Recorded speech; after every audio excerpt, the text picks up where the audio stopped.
And obviously, Big Tobacco is doing all they can. They've been paying black law enforcement executives to say that, if this happens, then black people who with cigarettes are going to be targeted. That's a lie. And different things along those lines. They've had their meetings. They've been trying to get Congressional Black Caucus members to pull back on their support for banning menthol cigarettes, and also paying off other civil rights organizations as well to accept their position. Yes, and so that's why it's important for us. All of public health was there today. We were so grateful, so humbled, so proud. The Campaign for Tobacco-Free Kids, the American Heart Association, American Lung Association, American Cancer Society, the Action Network, amongst other African American and people of color organizations were there to say, we want our government to protect Black lives. And so the majority of the people there weren't even African American, which was wonderful, because it was like, we are our brother's keeper, and that this injustice of leaving these products on the market for these decades has to stop. So we see the industry pulling out all the stops, and so we are pulling out all the stops that we have the power to do.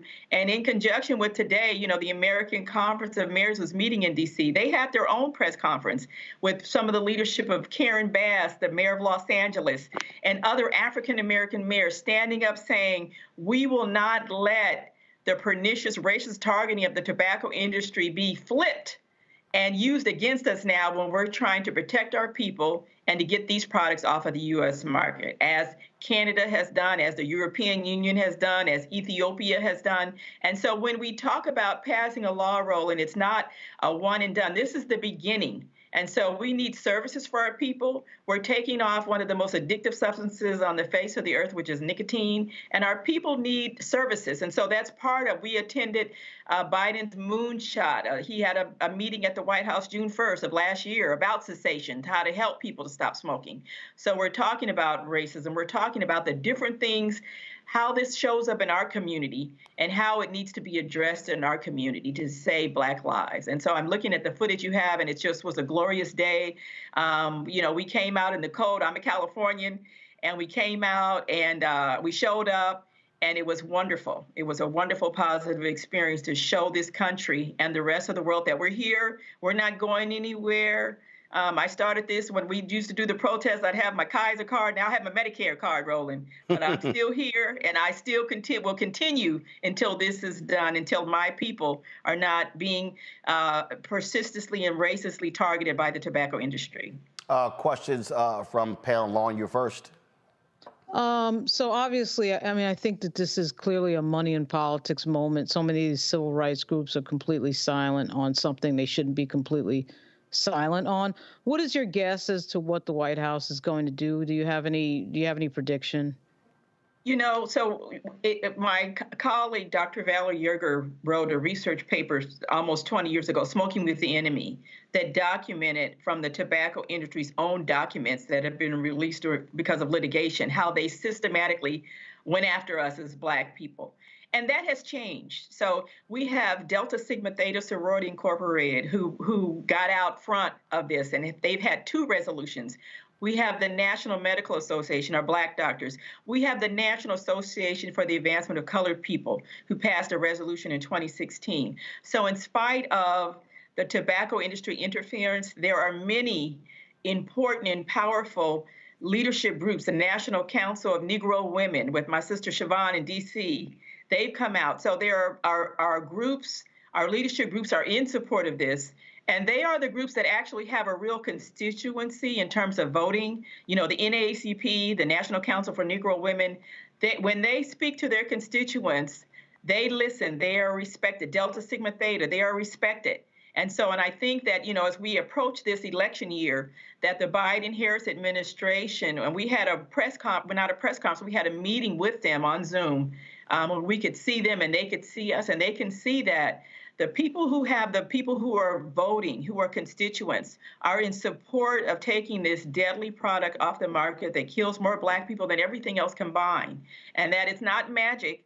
There needs to be some other things that go with it, and we're here to make sure that those other things that go with it, the services, our attorney generals came out with a letter yesterday or this week that the enforcement that we're talking about, it's not about the individual. It's not about a brother on the corner smoking a cigarette and the police are going to come up and say, is that a menthol? This is about the head of the snake. This is about the tobacco industry, and that these products will no longer be available in our country to be smuggled, to be black marketed. So, and the services that we need with that as well. Jonquil? Yes, thank you so much for being here. And I am a proud member of Delta Sigma Theta Sorority Incorporated. And I'm so proud that we have come out with a resolution and have been very active on this specific issue. What I wanted to say is that there are some reports out there that the Biden administration, Biden-Harris administration has not moved forward with pushing this ban through with the fear of losing the black vote during this election cycle. What are your thoughts on that? So my thoughts are just what I said, is that we had a call with the White House. So on that call was President Derek Johnson from the NAACP, Siobhan from the National Council of Negro Women. There were people on the call who really do have constituents who listen and who are guided by the organizations that they're members of, Delta Sigma Theta. And I think that the Biden-Harris administration, they really could see that this is not something that the industry, the tobacco industry, is just going to manipulate and have a showing and prey upon our gut feelings of trauma that we've had and experienced in this country as Black people at the hands of police brutality. That's not going to be the trade-off to save the 45,000 Black folks who die every year from this, and that we're not going to allow them to use this as an excuse, as a smokescreen to deal with things that we need to grapple with in this country and that we are grappling with. But in the meantime, we have to grapple with the biggest wolf, the biggest killer, the biggest targeter of Black men, which is Newport cigarettes and Cool cigarettes. Those are the biggest targeters and killers of Black men. It's not the police departments. Greg? Greg, you're on mute.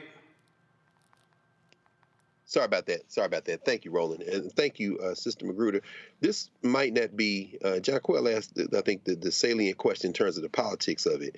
So I want to ask a question that may not be relevant, and I don't know, but we know yesterday Loper Bright Enterprises versus Raimondo was argued at the Supreme Court. We know the right wing is trying to kick the teeth out of the administrative state. Yesterday, they were talking about this Chevron doctrine. They want to say that courts, not administrative agencies, will have should have the power to interpret statutes. Now, I know that these regs that FDA wants to put forth are pursuant to federal legislation. Are you worried at all that these tobacco companies could come back and say that the courts should decide whether or not menthol and all of the other flavors that have already been banned should be banned or not, and that maybe all of them could be brought back? Or is that something we shouldn't? I mean, obviously, it's nothing we should worry about right now. We should definitely be concerned about that, because what the tactics of the industry are delay.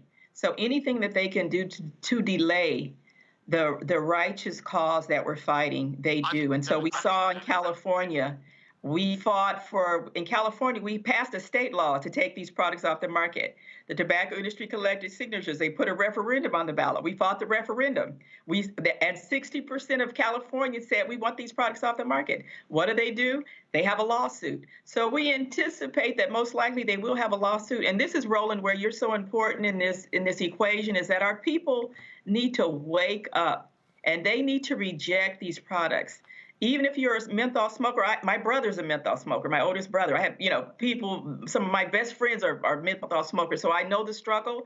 But whatever you do you want that to pass down to the next generation of Black children, to the next generation of young people? And so this is the norm, the cultural norm that the tobacco industry has created. This is part of what we're fighting. And so this is not going to be something that's going to just happen overnight. It's a process. And we need to begin that process. And so we do anticipate that there will be lawsuits, that they'll do everything that they can, because they do not want to let their hooks out of our community. They do not want to let the 45,000 Black people who would still be alive, people like myself who are mothers, who are fathers, who are grandparents, who are the stability of our families, the fabric of our communities. Those are the people who die prematurely from tobacco-induced diseases. Those are the people that we're protecting, but equally we're saying not another generation. So whether or not, and we're working with services, the CDC is rolling out a menthol campaign. Health departments all over the country are getting on board. So it's a process, but our people need to wake up that this is a political issue as much as it is a health issue, and they need to reject these products. And smokers, you're paying tobacco taxes, you're paying for services. So you need to demand that you have cessation, that you have these products that can help you to get off of nicotine. You have a right to those products, and we're fighting equally for that as well. All right, then. Carol, we appreciate it. Keep up the fight. I appreciate you, Roland. All right, thanks a bunch. All right, folks, we come back. Republicans, conservatives constantly attacking DEI. Latest, it's always something CRT, affirmative action, quotas, you name it, anything that advances black folks, they are against. Well, Black conservatives joins us next who say they don't know what the hell they're talking about. You're watching Roland Martin Unfiltered on the Black Star Network. Support us in what we do. Be sure to join our Bring the Funk fan club. So you're checking money, order to P.O. Box 57196, Washington, D.C. 20037-0196. Cash App, $RM Unfiltered. PayPal, R Martin Unfiltered. Venmo is RM Unfiltered. Zelle, Roland at RolandSMartin.com. Roland at RolandMartinUnfiltered.com. We'll be right back. When you talk about blackness and what happens in black culture, we're about covering these things that matter to us, speaking to our issues and concerns. This is a genuine people-powered movement. There's a lot of stuff that we're not getting. You get it, and you spread the word. We wish to plead our own cause. Too long have others spoken for us. We cannot tell our own story if we can't pay for it. This is about covering us. Invest in black-owned media. Your dollars matter. We don't have to keep asking them to cover our stuff. So please support us in what we do, folks. We want to hit 2,000 people, $50 this month, raise $100,000. We're behind 100,000, so we want to hit that. Y'all money makes this possible. Check some money orders. Go to P.O. Box 57196, Washington, D.C. 20037-0196. The Cash App is $RM Unfiltered. PayPal is R Martin Unfiltered. Venmo is RM Unfiltered. Zelle is Roland at RolandSMartin.com. Farquhar, executive producer of Proud Family. Bruce Smith, creator and executive producer of The Proud Family, Louder and Prouder. And you're watching Roland Martin Unfiltered.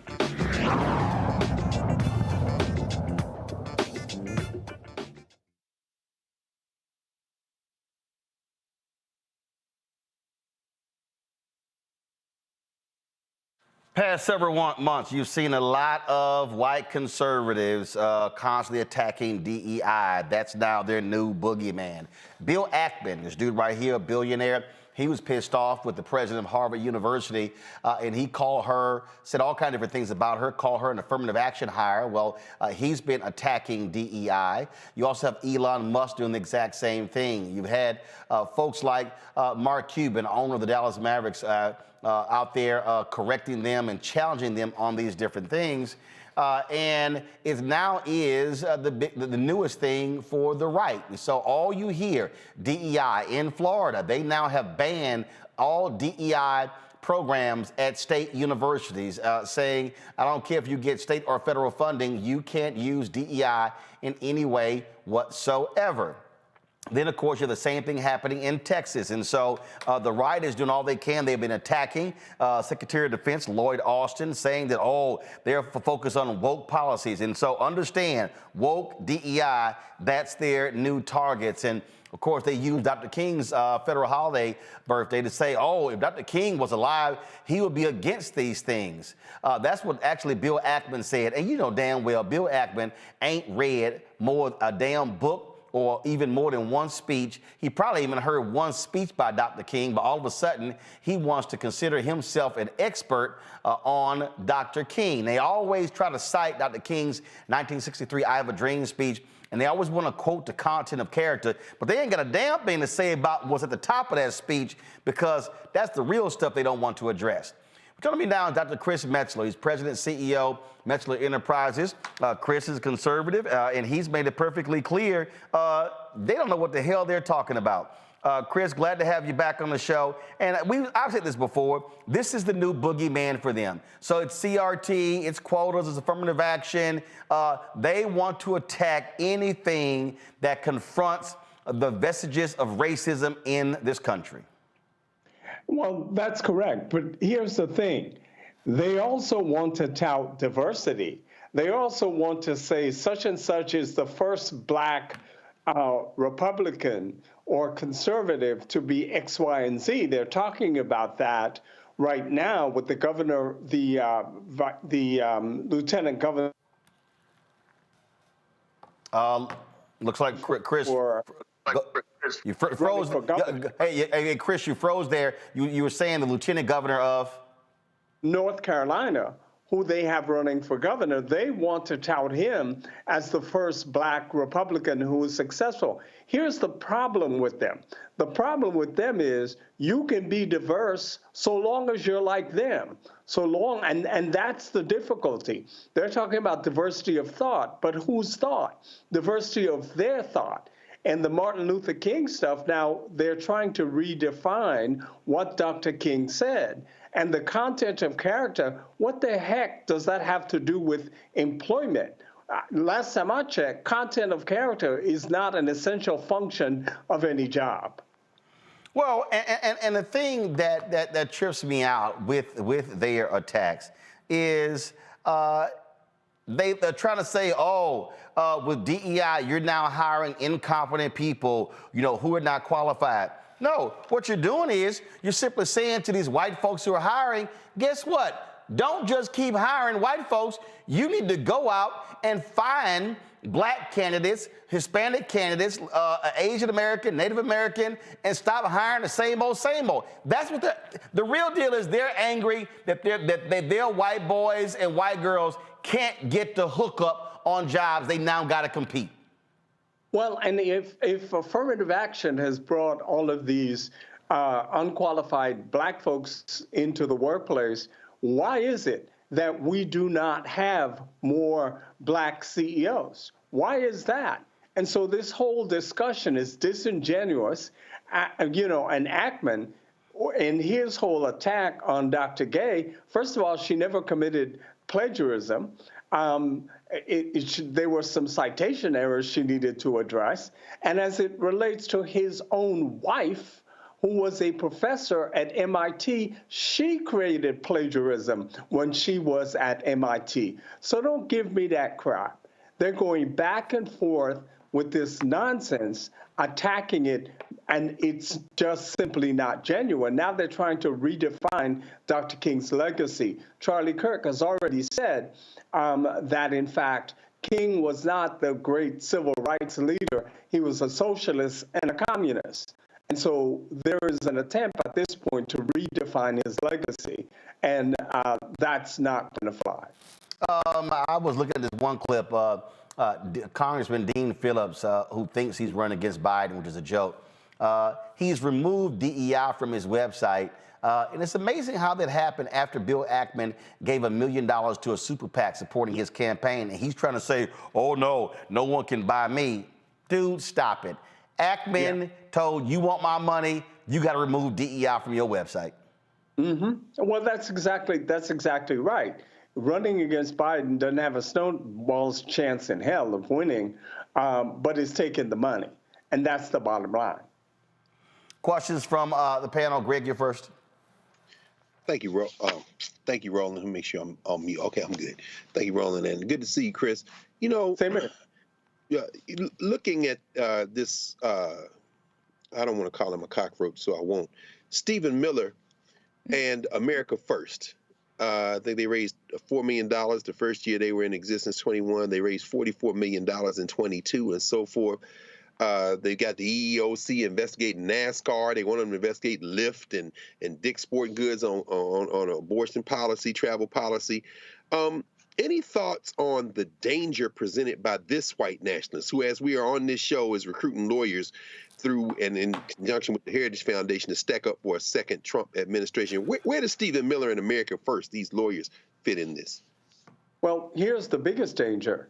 If Trump is back in the White House, Stephen Miller is the Attorney General. That's the biggest danger. And so we're talking about this. Don't think that Stephen is doing this because he has nothing else to do. Stephen Miller will be the Attorney General. He's not going to be White House counsel. He's going to be the Attorney General. And so be prepared for that.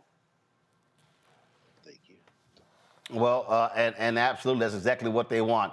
Lauren, next. Yeah, I mean, Chris, I mean, don't you think that almost none of this is new? I mean, it seems like this entire conversation is quite old, actually. I mean, whether it's Chris Rufo or Charles Murray or whoever it is that wants to show up and pretend that they're superior, comes up with that thesis and then tries to build some public policy around it. I mean, isn't this just the old racism superiority talk that we've heard since the beginning of time?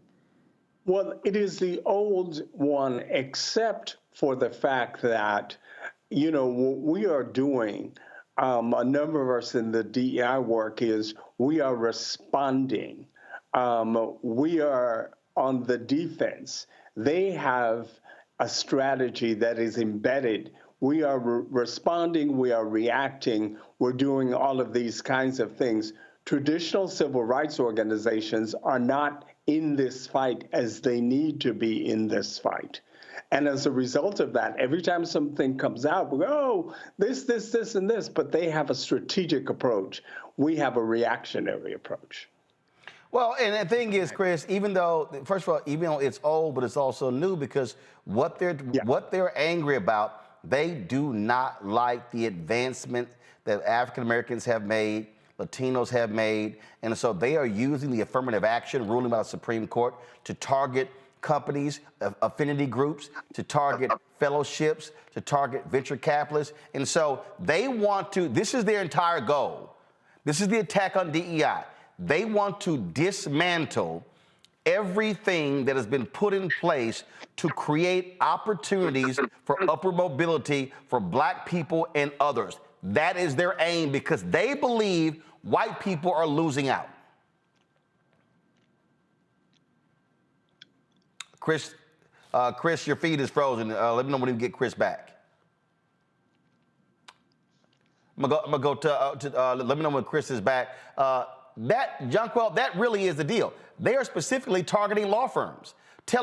A week after the Supreme Court ruling, attorney generals sent letters. Senator Tom Cotton sent letters to law firms saying, oh, your programs are now out of compliance or unconstitutional. And the ruling didn't have a damn thing to do with their programs. You're exactly right. I mean, it's an attempt to essentially dismantle everything. Going back to when I was growing up, I was in the Upward Bound program. I did the Inroads program. Those are programs for minorities and for Blacks that prepare them for college and prepare them for the workplace. And the eradication of these DEI programs from our institutions, although it's been, in my understanding, a select 5 states at this juncture, it really threatens the future for African Americans and other minorities as well, moving forward with our ability to get into colleges that are predominantly white institutions, our ability to, for upward mobility in corporations, in government, and all of these different opportunities that are out here. And it's really threatening the future of everyone here. And this is something that I brought up last week about even when affirmative action was dismantled. And so it's an attack. And I believe I said it last week that we need to mobilize and get to work on this and sending these letters to law firms. I mean, one thing about lawyers is that we know the law and we're going to research it. I'm not sure what the tactic is behind that, sending it to law firms that they're out of compliance. No. I can tell you what the tactic is. We got Chris back. But what they want to do is they want to scare these firms to say, hey, change it or we're going to sue you. And they're going to like, and actually some law firms, Chris, have already done that. Corporations are doing that. We're seeing a lot of these companies cut back on DEI initiatives. Now, we knew that was going to take place in the aftermath of George Floyd's death, But what they're doing is they're using the affirmative action ruling to scare corporate America to say, y'all better get rid of all these programs or we're coming after you, and they're going to sick Ed Blum. You've got Stephen Miller's law firm trying to tell people, oh, if you think that you've lost the job due to DEI, let us know. They want to go after everyone. Yeah, and here's the thing, though. The affirmative action case has nothing to do with employment at all. It has nothing to do with employment. But that's exactly what they're using. And employers are saying, oh, we're scared. As a matter of fact, they still have on the OFCCP regulations, there are still affirmative action requirements. Keep in mind, affirmative action is not just about Black people, veterans and women as well. So let's not get confused. Yep, absolutely. And, Greg, there were a lot of folks who were saying, with the affirmative action ruling, okay, this is going to be a boon for HBCUs. Hello, they are also targeting HBCUs. What people don't understand is your largest HBCUs are public institutions in red states. So you're talking about North Carolina has more HBCUs. Guess what? They're state schools, Mississippi, Florida, Texas. So we see what's going on. So people need to understand that they think that these are going to be sort of, escape areas from these white supremacists. No, they're going to target the HBCUs. Florida got rid of African American Studies program, and even teaching sociology. That's exactly right. And as you say, I mean, almost all of the HBCUs are behind the Cotton Curtain. They're in the South. And the private institutions aren't safe either because, of course, if you get federal money through grants, through federal financial aid, then that's their point of entry there. Again, I mean, this punk Stephen Miller and this America First is what you said, whether it be Ed Blum, whether it be these billionaires pumping money into them. And remember, you covered this extensively, and you had this conversation ongoing about the Black farmers. It was Miller and those punks at America First that messed up the $4 billion to the Black farmers. It was them that went after the restaurant restoration funds during COVID, and it wasn't that other businesses couldn't apply, but they were supposed to process those minority-owned restaurants first. This is all of their plan. And Chris, as you say, Chris, the SFFA wasn't on its face about affirmative action, but really that is the point of entry to do. And I encourage them in this in one regard, because they're dying and they're fighting for the last dying gasp of their white ethno-state. That is what they're doing. But you can't kill us all, and your babies ain't going to keep coming out in enough numbers to make anything. So they have gotten so desperate that they dropped all pretense of any rule of law, and it's going to come down to this. It's going to come down to whether or not we are going to come together and fight these racists. And there's going to be nowhere to run, nowhere to hide, because they have dropped all pretenses at this point. Yeah, and when you're looking at HBCUs, remember the 1890s, which are all land-grant institutions. And so there is that as well. That's right. That's right. There you go. Chris Metzler, we appreciate it. Thanks a lot. Pleasure. Thank you. Folks, when we come back, President Joe Biden talks about broadband expansion in North Carolina, but it also talks about how the economy is improving for everyone, including African Americans. We'll show you what he had to say next on Roland Martin Unfiltered right here on the Black Stud Network.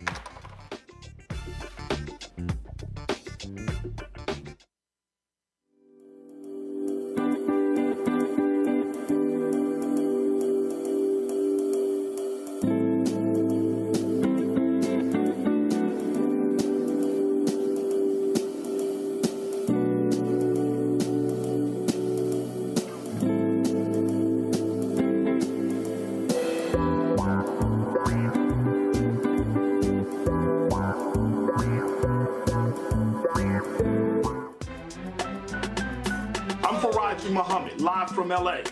And this is The Culture. The Culture is a two-way conversation. You and me. We talk about the stories, politics, the good, the bad, and the downright ugly. So join our community every day at 3 p.m. Eastern and let your voice be heard. Hey, we're all in this together. So let's talk about it and see what kind of trouble we can get into. It's The Culture. Weekdays at 3 only on the Black Star Network. We just have one of the oldest cultures that's desperately needed for mutual salvation. That's the consciousness. We have the keys in our roots to save mankind. We get to see the condition of other countries, other oceans, other cultures. And if we believe in God, a lot of us do, He's telling us if you don't get rid of that stuff that makes somebody superior or inferior and work together for the mutual salvation, everybody's gone.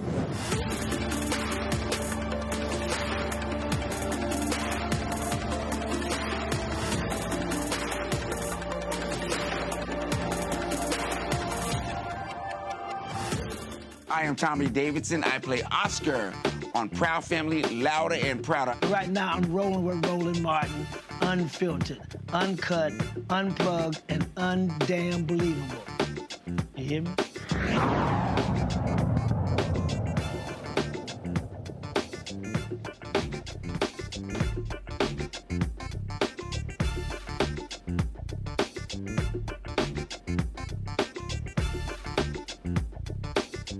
President Biden stopped in Raleigh, North Carolina today to announce a new investment from the American Rescue Plan's Capital Projects Fund. $82 million in new investments will connect an additional 16,000 North Carolinians to high-speed internet as part of the Biden-Harris administration's Investing in America agenda.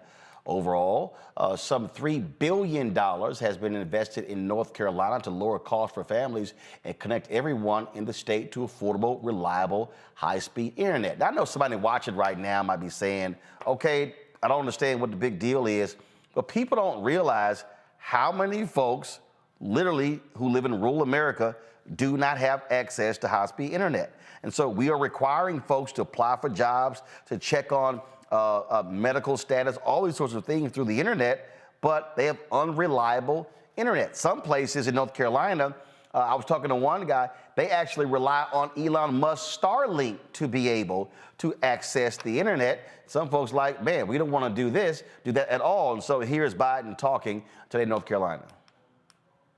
Bringing opportunity and hope to people and communities across this country. Let me give you one example of bringing high-speed internet to every person in America. Nearly a century ago, Franklin Delano Roosevelt signed the Rural Electrification Act, bringing electricity to every home and farm in America because it was in cities, but it wasn't in a lot of rural areas. Because electricity had become an essential part of modern life. So he wanted sure everyone had access to it. He was determined that no American should be left behind, no matter where they lived, whether in a big city or a rural area. Well, I tell you what, I made the same determination about our time, affordable, high-speed internet. It really is critical. It's just as essential today as electricity was a century ago. Who remembers, during the pandemic when schools were shut down and the Sergeant First Class mentioned it, kids weren't able to attend school, so they go online. How many of you spent time in McDonald's parking lots tapping into their internet so you could do the homework with your kid? Look, think of all the workers who need internet to do their jobs when they're working from home. So many are working from home, have to work. Small businesses need internet to reach more customers here at home and literally around the world. And our seniors are needed in connection with their doctors through telemedicine because they can't make it to the doctors in person. High-speed internet isn't a luxury anymore. It's an absolute necessity. It's an absolute, no, it really is. And yet, when I became president, around 24 million Americans didn't have access to affordable high-speed internet. And for millions more, their internet connection was limited or unreliable. That's why, as soon as I came into office, I took action with what we call the American Rescue Plan. And it included more than $25 billion to invest in affordable internet, high-speed internet all across America. While speaking, Biden also talked about the improvements to the economy. Employment has been below 4% for the longest stretch in American history in the last 50 years. And here in North Carolina, unemployment is even lower. It's 3.5%. And the stats coming out today show that seeking unemployment insurance has even gone down. Fewer people are needing the help. That's lower than it was in every single month under the last president. Wages are up. Household wealth is up, not only for middle-class Americans, for Latinos, for Black Americans, for minorities. Details, details, details. The reality is they need to be pounding that home every single day, John Quell, because the bottom line is when you watch, if you look at how mainstream media, how media talks about this here, it's like, oh my God, the world is falling apart. Gas prices are sky high. They've dropped. Inflation is sky high. It's dropped. All these different things. And so what you hear from media outlets, urban Black morning shows and others is, oh my God, they've been awful. They've been terrible. But when you look at the reality, it's a whole different story. Yeah, you're absolutely right, especially when you're coming after this press conference. You know, it's interesting now, of course, with social media having kind of taken over for a lot of people, and especially a lot of African Americans and a lot of younger ones have taken to social media for their news outlets. And so they're following the Breakfast Club or some of these other blogs, and that's where they're getting their news from. And it's a lot of misinformation that has been distributed in our community. And so it's important that the White House continue to do press conferences like these where we're able to get the real facts of what have been the accomplishments of the Biden-Harris administration. You know what, Lauren? I saw some BS earlier. Piers Morgan was on the Breakfast Club, and he was talking about how, oh my God, Biden is just too old. He doesn't have any vigor. Kamala Harris has just been awful. She's done nothing for Biden. Then he says to Charlemagne and DJ Envy, you know, and she hasn't done anything for your people. And I'm sitting there going, anybody gonna respond to that lie? And that's what you see. You hear the lies being told. And then when people hear that, go, that's right, he's right, when it's a lie. Yeah, I have no idea why the hell he was on the Breakfast Club. I have no idea why they would amplify him to the Black community. You know, everything now with media and the Black community, to the point just made, is the Shade Room and the Breakfast Club and Charlemagne the God. And I think that what is happening is a combination of what Reese said last week, a complete lack of strategy and investment by the Democratic Party into communications. And then some of it is just the fact that the driving force for making money on the internet is salacious, controversial content. So people who are on these shows are driven to move salacious and controversial content that is often inaccurate, delivered by people who don't know anything about public policy or politics. That doesn't seem to matter to anybody. And so as long as the thing is being clicked, they really don't care. So what's happening is a form of misinfo and disinfo at a really critical time in a really critical year. So instead of talking about how dangerous Donald Trump is, we're putting people like Piers Morgan on the Breakfast Club so he can run his mouth and say negative stuff about Kamala Harris. So you got to be kidding me. We've got Donald Trump quoting Adolf Hitler, but we're attacking Kamala Harris. So right there, that is completely ridiculous, right? So, but that's what everyone has decided. I shouldn't say everybody, but that's what many have decided to do for some reason.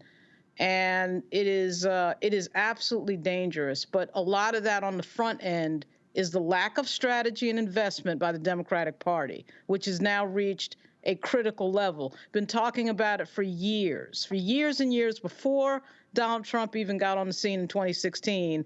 And now we have Donald Trump because of that.